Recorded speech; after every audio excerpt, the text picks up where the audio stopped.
Welcome, here I've got Samsung Galaxy A10s and I'm gonna show you how to turn on and off the camera location tags at this device.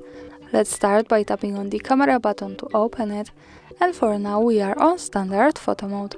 From here let's go to the left corner. When we pick this button, we get access to more options about the camera we can manage.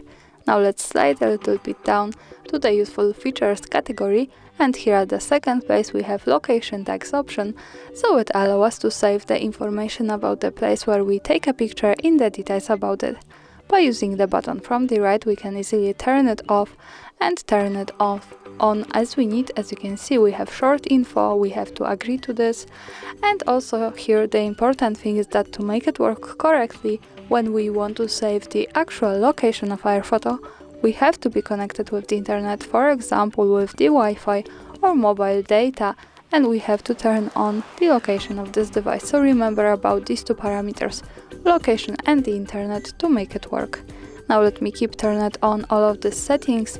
Let's move back to the camera and take a picture.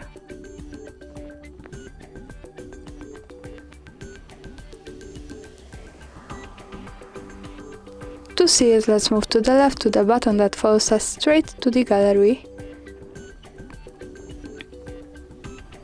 And this is our photo. To check its location, we have to just simply slide a little bit down, and now we get access to more details with the location and the map with full address. So greetings from Kraków, Poland. Thanks for watching, subscribe our channel and leave the thumbs up.